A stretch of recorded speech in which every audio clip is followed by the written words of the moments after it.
She's deaf. We can't raise a damaged child, my husband said about our newborn daughter. His mother yelled, we should give her up for adoption. The hospital reeked of antiseptic and broken promises, but nothing prepared me for the stench of betrayal and the 5-year nightmare that followed the birth of my daughter. They told me my newborn baby was damaged, and in that sterile room, a battle for her soul began, a fight that would rage for half a decade. I was holding her against my chest, just 3 days old, counting her tiny fingers, memorizing the curve of her perfect ears. My world had just shattered into 1,000 irreparable pieces. Meredith, you need to be realistic about this situation, my husband Travis said, his back rigid, refusing to even look at our baby. Earlier that morning, the doctor delivered the news. Profound bilateral sensory neural hearing loss. Our daughter was deaf. I pressed my lips to her forehead, breathing in that sweet newborn scent. She's perfect, Travis. She's our daughter. He finally turned, and the coldness in his eyes made me flinch. She's damaged. How are we supposed to raise a child who can't hear? Do you have any idea what that means? The special schools, the medical bills, the constant doctor appointments. My voice cracked as I clutched her tighter. She's 3 days old. She's not damaged. She just experiences the world differently.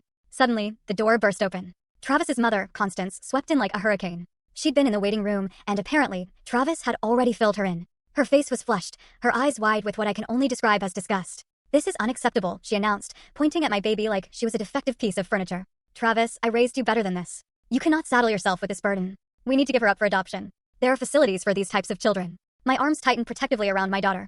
Constance, I said, my voice dangerously low. Her perfectly manicured eyebrows shot up. Get out of this room. Now. Something primal had awakened in me, a fierce protective instinct I'd never felt before. Travis stepped forward, his jaw clenched. Mom's right, Meredith.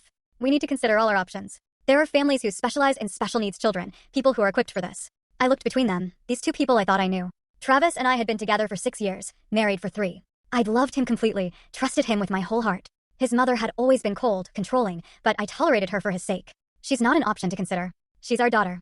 Constance actually laughed. Your daughter? And what exactly do you plan to do? You can't even support yourself without Travis. You're a part-time bookkeeper at a dental office. You think you can handle a deaf child alone? There's nothing you can do for her that an adoptive family couldn't do better. The nurse, who had been monitoring my vitals, cleared her throat awkwardly. Perhaps this conversation should continue in private. We're done here, I said, my voice steady despite the tears streaming down my face. Travis, you need to make a choice right now. Your daughter or your mother's approval, because I'm keeping her with or without you. He didn't hesitate. That's what broke me most. He didn't even pause to think. I can't do this, Meredith. I'm sorry, but I just can't. 2 hours later, after I'd refused to sign adoption papers 3 times, Travis and Constance left. They just walked out of the hospital like our daughter, and I didn't exist. The nurse, an older woman named Patricia, squeezed my shoulder as I sobbed. What's her name? She asked softly. I looked down at my sleeping baby, this perfect little person who deserved so much better than the hand she'd been dealt. Ruby. Ruby Mewalis.